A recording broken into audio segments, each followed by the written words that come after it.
चलिए हम लोग देखते हैं कि त्रिकोणमिति में कुल 3 अनुपात होते हैं, है ना। एक होता है साइन, तो साइन को हम लोग बोलते हैं सम्मुख भुजा बटा कर्ण, इन रूप में जानेंगे। कॉस को जब रखना होगा तो हम लोग कहेंगे संलग्न भुजा बटा कर्ण, और जब टेन रखना होगा तो यह हो जाएगा हमारा सम्मुख भुजा और बटा में संलग्न भुजा। तो कुल मिला के ये 3 रेशियो है, इसको हम लोग बोलते हैं त्रिकोणमितीय अनुपात। एक हो गया साइन, दूसरा कॉस और तीसरा टेन।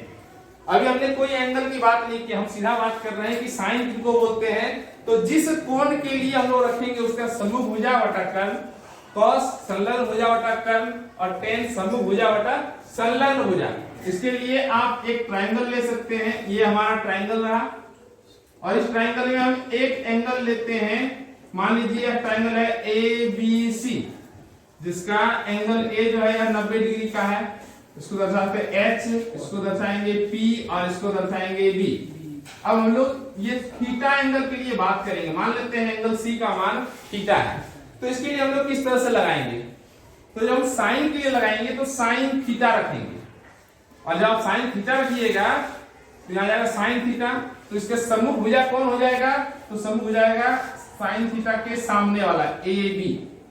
यहां हम लोग लिखेंगे ए बी, बाय में कर्ण जो है बी सी। फिर उस तरह से हम लोग कॉस थीटा रखेंगे, तो कॉस थीटा में आएगा हमारा संलग्न भुजा यानी ए सी बटा बी सी। जब केवल टेन थीटा का मान रखेंगे तो आएगा सम्मुख भुजा फिर ए बी बटा में संलग्न भुजा ए सी। तो इस तरह से हम लोग भुजा रखेंगे। अब हम इसी को मिटा रहे हैं और इसमें कुछ मतलब रिन्यू कर रहे हैं। इन भुजाओं को हम लोग मिटाते हैं और उनके मानों को रखते हैं जो हमने इस फिगर में रखा है। ए बी के स्थान पर P रखेंगे, बी सी का स्थान पर H रखेंगे और ए बी का स्थान पर रखेंगे, ए सी का स्थान पर रखेंगे B। तो आइए A B by B C, तो ए बी का मतलब हो गया हमारा P, बी सी का मतलब हो गया H। फिर इस तरह से cos थीटा में देखेंगे ए सी बाई बी सी, तो ए सी हम लोग चेक करेंगे, ए सी का वैल्यू आ रहा है B बाय H।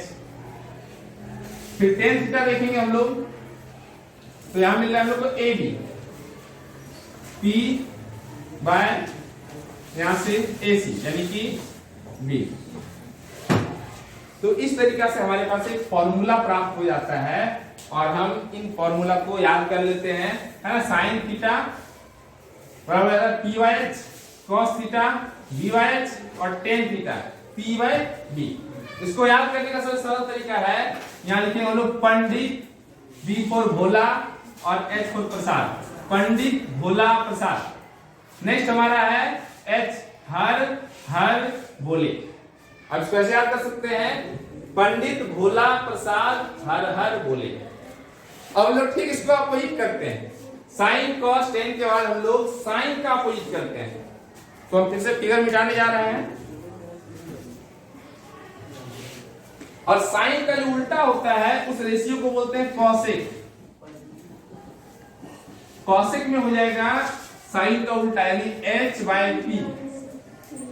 उसी तरह कॉस का उल्टा को बोलते हैं हम लोग सेक, सेक हो जाएगा H बाय B। और फिर टेन, टेन का होता है कॉट, इसका हो जाएगा यहाँ B बाय P। तो हम लोग ठीक उसी को उलट देंगे। पहला हमने बोला था पंडित भोला प्रसाद हर हर बोले, इस बार हम लोग इसको देखते हैं इस रेशियो में, यानी जो अपोजिट वाला रेशियो में हर हर बोले पंडित भोला प्रसाद।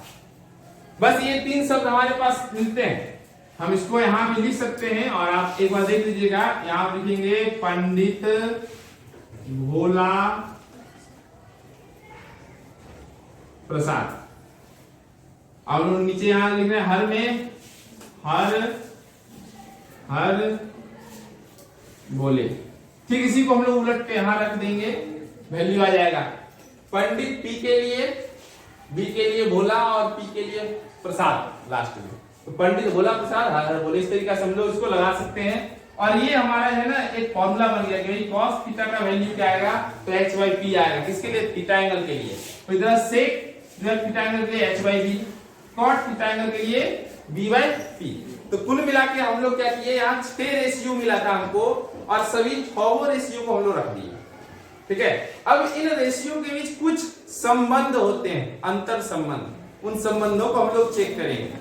और यह संबंध का जो मूल है वह है हमारा पाइथागोरस प्रमेय में, क्योंकि पाइथागोरस प्रमेय में हम लोग जानते हैं, आइए लिखते हैं पाइथागोरस प्रमेय को। और हमारा जो पाइथागोरस प्रमेय है उसको आप इस तरह से दिखा सकते हैं कि p square plus b square बराबर h स्क्वायर। इसको हम लोग ऐसा भी कहेंगे कि लंब का वर्ग जोड़ आधार का वर्ग बराबर होता है कर्ण का वर्ग। किसके लिए यह सही है? तो यह हमेशा समकोण त्रिभुज के लिए सही है। इसको बोलते हैं पाइथागोरस प्रमेय। तो इन प्रमेय का प्रयोग करते हुए हम लोग जो अभी सीखे हैं त्रिकोणमितीय अनुपात, उनके बीच के अंतर संबंधों को समझेंगे। तो सबसे पहला जो हमारा है वह है सामान्य सा, जो इसमें इसका प्रयोग नहीं है, वह है tan थीटा। तो tan थीटा का मान हो रहा था p बाय b। हम लोग यदि p और b दोनों में h से भाग दे दें तो हमारा आ जाएगा p बाय h और इसके हल में आ जाएगा b बाय h। तो p बाय h का वैल्यू हम लोग सीख क्या है वहां से, क्या चीज, साइन थीटा, और b बाय h का cos थीटा। यहां से हमारा एक फॉर्मूला निकलता है tan थीटा बराबर sine theta by cos theta. ये एक फॉर्मूला आपके लिए तैयार है। इस तरह से और भी कई निष्पत्तियों को हम लोग देखेंगे। ढेर सारे अलग जितने भी रेशियोज हैं, जितने भी निष्पत्तियां हैं, सब में कुछ न कुछ है। तो tan का ठीक अपोजिट आता है हमारा, उसको बोलते हैं cot थीटा। आप यहां से अब याद कर सकते हैं cot का value cos theta by sin theta. लेकिन ध्यान रखेंगे जो हमारा स्टार है ये स्टार फैक्ट है और ये मूल प्रमेय है। अब इन मूल प्रमेय के आधार पर और भी ढेर सारे प्रमेय आप ज्ञात कर सकते हैं।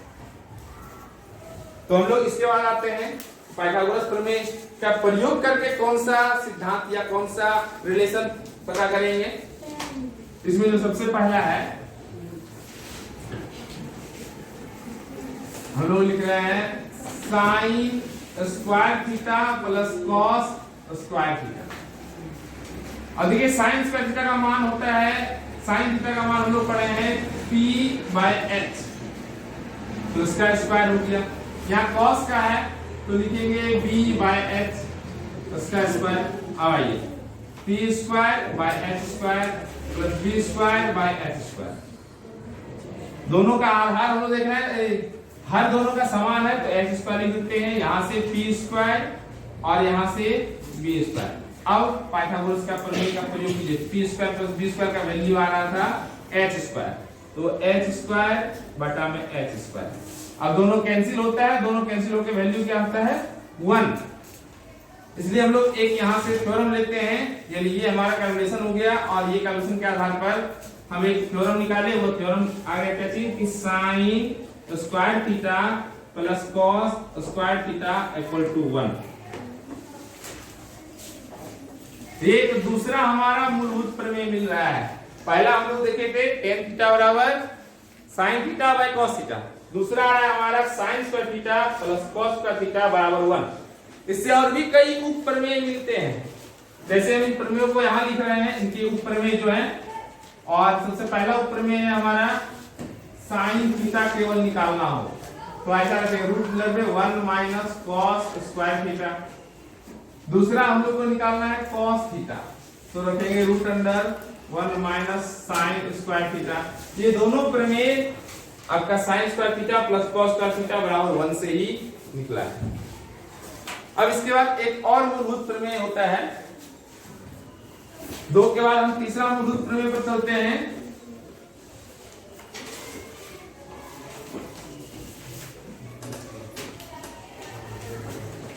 और यह है sec square theta minus tan square theta.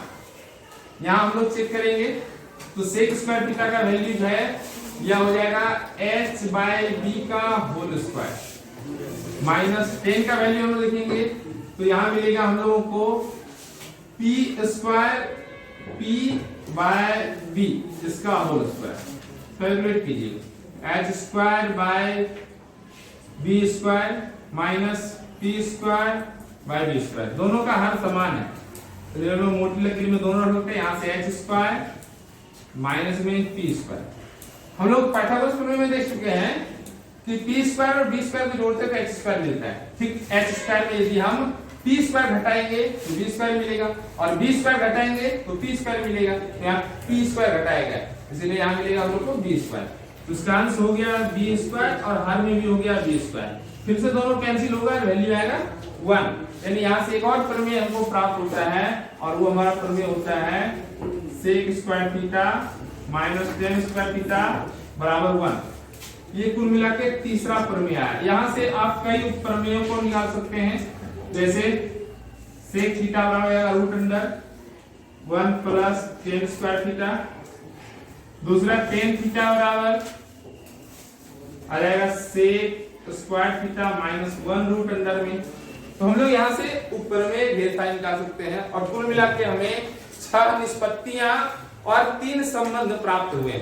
आइए एक बार फिर से हम लोग सभी 6 निष्पत्तियों को देख लें।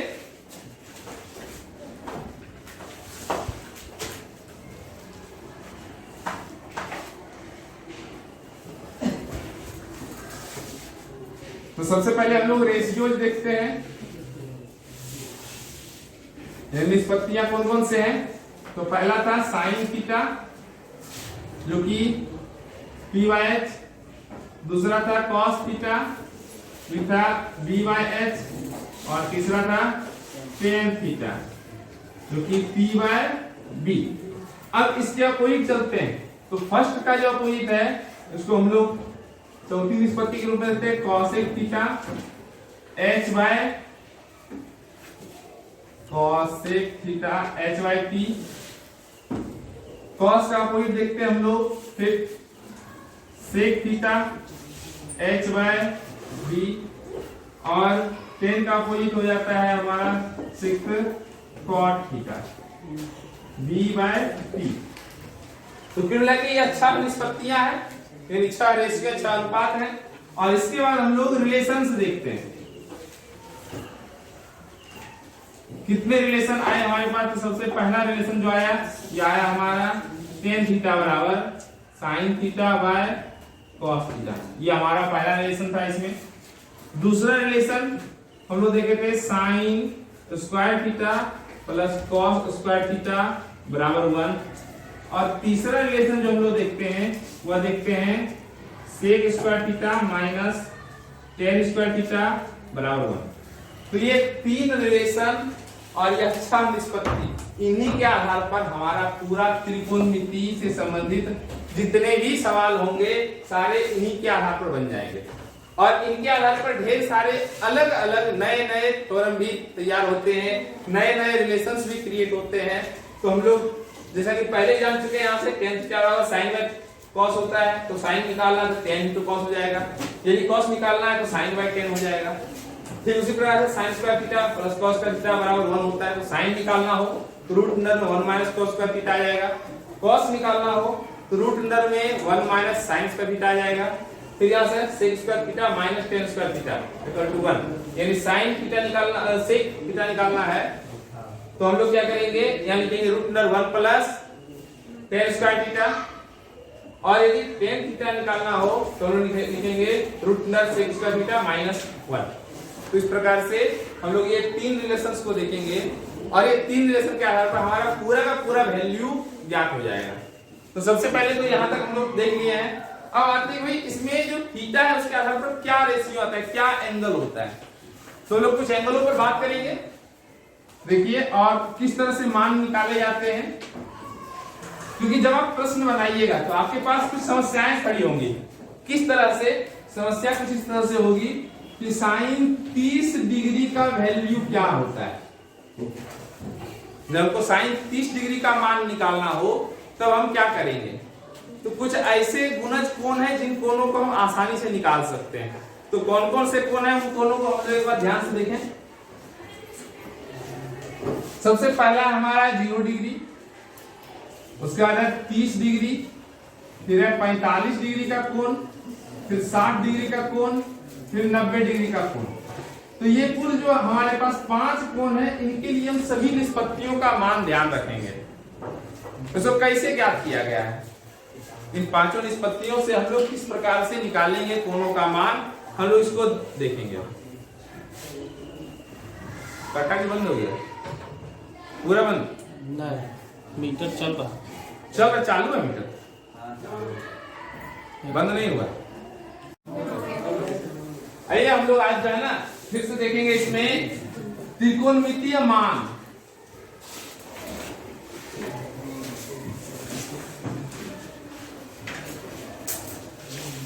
त्रिकोणमितीय निष्पत्तियां हम लोग पढ़ चुके हैं और उसमें पढ़े थे कुल 6 निष्पत्तियों को, साइन, कॉस, टेन।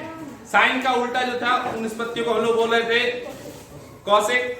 जो कॉस का उल्टा था उसको हम बात कर रहे थे सेक, और जो टेन का उल्टा था उसको हम लोग बोल रहे थे कॉट। तो कुल मिला के 6 निष्पत्ति पढ़े हैं। लेकिन इनके बीच यदि कोई कोण रख दिया है कि साइन 30 डिग्री का मान क्या होगा, तो हम लोग किस तरह से ज्ञात करेंगे, और उसको ज्ञात करने का प्रयास करते हैं। इसके लिए हम सबसे पहले एक त्रिभुज लेते हैं। कौन सा त्रिभुज ले रहे हैं? तो यह त्रिभुज जो है 2x भुजा का, यानी इसकी लंबाई 2x है, एक समबाहु त्रिभुज है।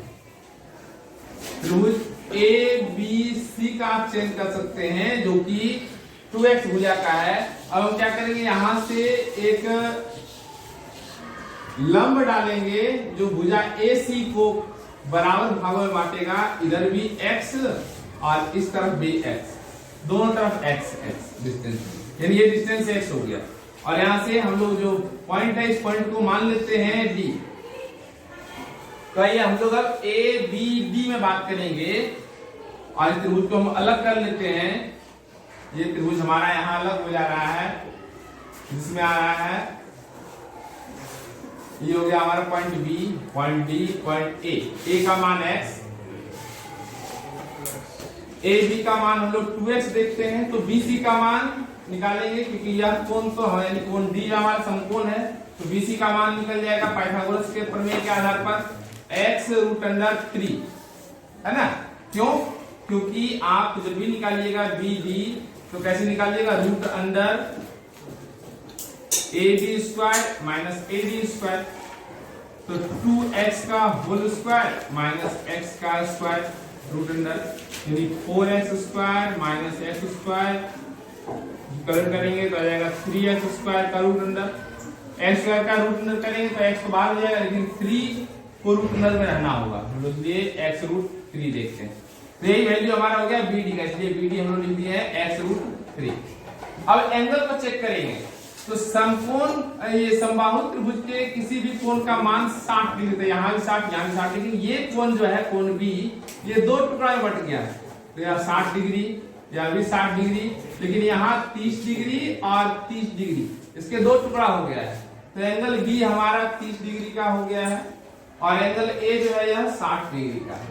अब इन आधारों पर हम लोग वैल्यू को रखेंगे। आइए किस प्रकार से वैल्यू रखेंगे चेक करते हैं। तो सबसे पहले साइन 60 डिग्री।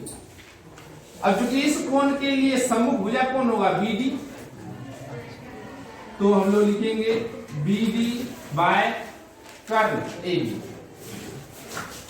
यानी कि x√3 बाय 2x, दोनों से x कैंसिल करते तो आता है √3/2, यानी कि यहां से आप वैल्यू रख सकते हैं sign 60 degree equal to √3/2।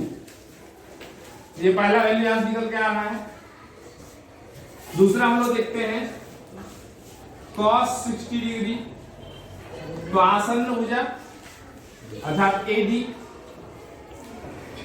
Bye फिर से AB, यानी x/2x, x कैंसिल होता है 1/2।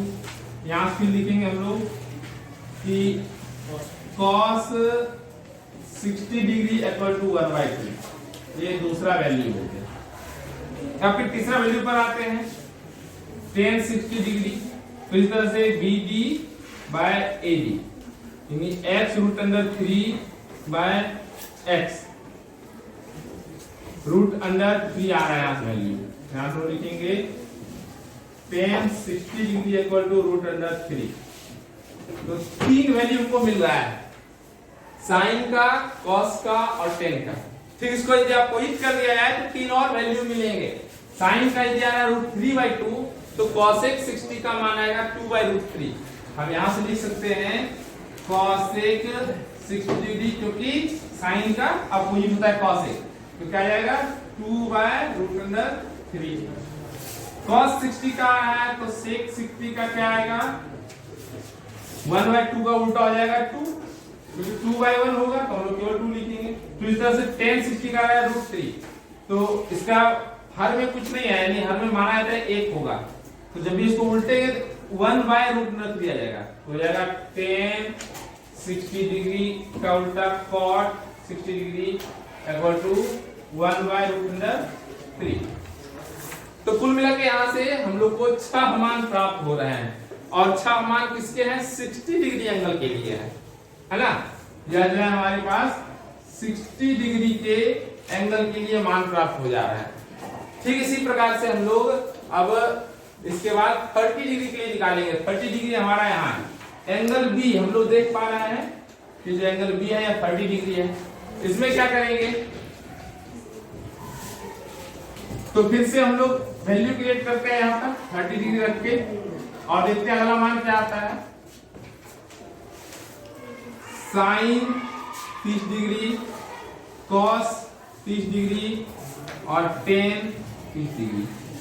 तो साइन में इसका समूह भुजा कौन होगा, AD हो जाएगा। हम लोग बात कहते हैं कि प्रीपेंडिकुलर उसी को मानते हैं जो किसी भी कोण के सामने का भुजा हो। तो कोण हमारा यहाँ है, इसलिए इसके सामने का भुजा यह है ADC को प्रीपेंडिकुलर मानेंगे, यानी कि लंब। तो निश्चित रूप से आधार क्या होगा, BD हो जाएगा। क्यों, क्योंकि AB जो है यह 90 डिग्री के सामने का भुजा है, और 90 डिग्री के सामने का भुजा को हमेशा आप कर्ण ही मानिएगा।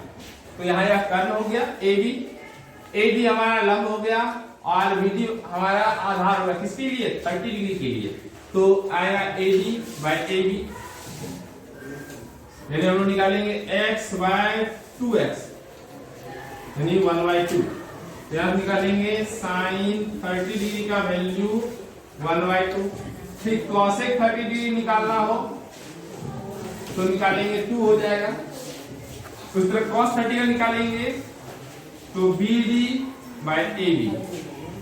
BD का वैल्यू आ रहा है x√3, AB का आ रहा है 2x। फिर से दोनों x कैंसिल, √3/2 यानी आ रहा है cos 30 डिग्री इक्वल टू √3/2।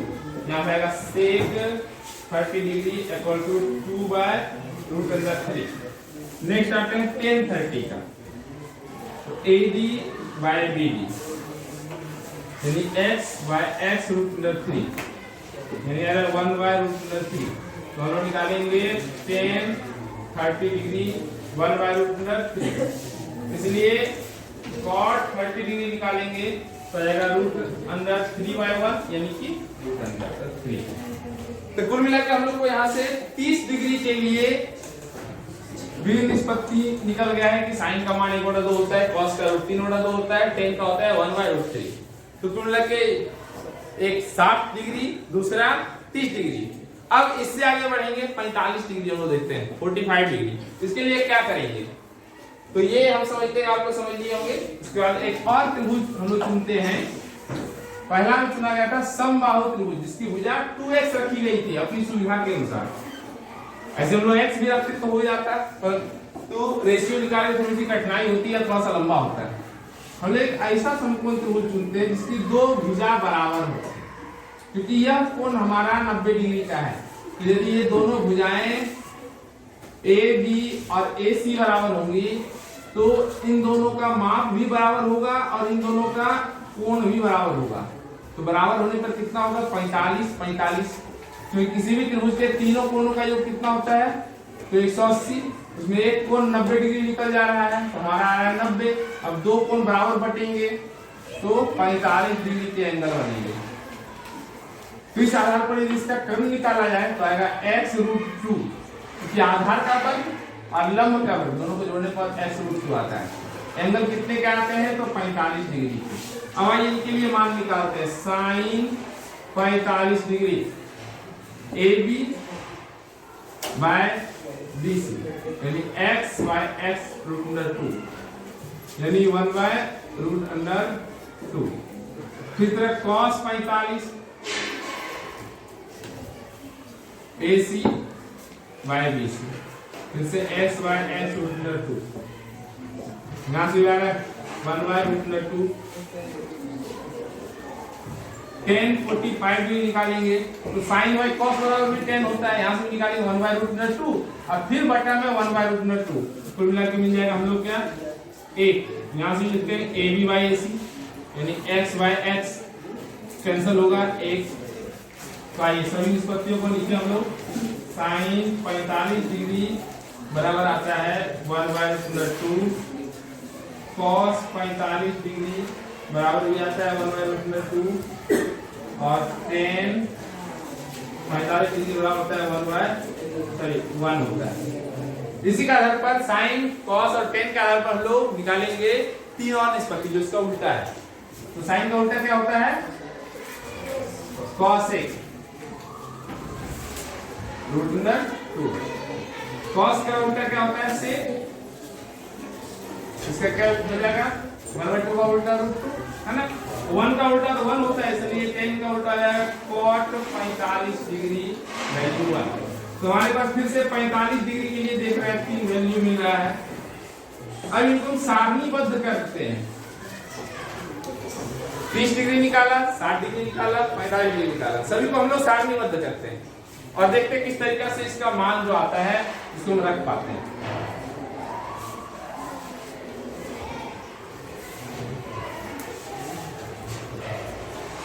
यह हो गया हमारा sine theta, cos theta, tan theta, और इसका चयन कर लेते हैं सारणी बना के। हम मान रखने जा रहे हैं यार 0 डिग्री, ताकि इसको निकाली नहीं है। 30 डिग्री, 45 डिग्री, 60 डिग्री और 90 डिग्री। साइन 30 का मान कितना हम लोग रखे थे तो याद कीजिए, पीछे कितना था 1/2। साइन 45 का निकाले थे तो 1/√2, और जब साइन 60 का निकाले थे तो √3/2 था। फिर तरह cos निकाले थे, cos 30 तो √3/2, cos 45 1/√2 और cos 60 तो यार था 1/2। tan निकाले थे 1/√3, 45 था 1 और 60 था √3। तो हम लोग इतना वैल्यू को देख रहे हैं इस टेबल में, लेकिन 0 डिग्री के लिए हमको फिलहाल याद करना पड़ेगा। अब याद किस तरह से करना पड़ेगा तो साइन 0 डिग्री का मान 0 होता है, क्योंकि ये देखिएगा लगातार मान बढ़ते जा रहा है, तो बढ़ के कहां तक जाएगा 1 तक जाएगा। बढ़ना कहां से स्टार्ट हो रहा है 0 से, तो 0 से लेके 1 तक ऐसे करके याद रखेंगे। फिर उस तरह cos का मान देखिए लगातार घट रहा है, तो 1 से घट रहा है और 0 तक जाएगा। अब हम लोग यदि tan निकालें तो sin बटा cos यानी 0 में 1 से भागा देंगे तो 0 आ रहा है। जबकि यदि हम लोग tan 90 का मान निकालेंगे तो 1 में 0 से भाग देंगे, और हम लोग जानते हैं किसी भी संख्या में यदि 0 से भाग गया है तो इनफिनाइट होता है उसका वैल्यू, इसलिए यहाँ होगा अपरिभाषित या इन्फिनिटी इसको बोलते हैं। तो इस तरह से हमारा ये त्रिकोणमितीय मान ज्ञात हो जाएगा। वही तरीका से हम लोग इसको याद कर लेंगे संपूर्ण मानों को। हालांकि याद करने में परेशानी हो सकती है, तो हम लोग इसके लिए एक और टेबल लगाएंगे जो कि हम लोग अगले क्लास में देखेंगे कि किस तरीका से बहुत आसानी से इन मानों को आप याद कर सकते हैं। तो यही तक हम लोग आज देखते हैं। क्या समझ में आया? कितना याद है हमको ये बताओ।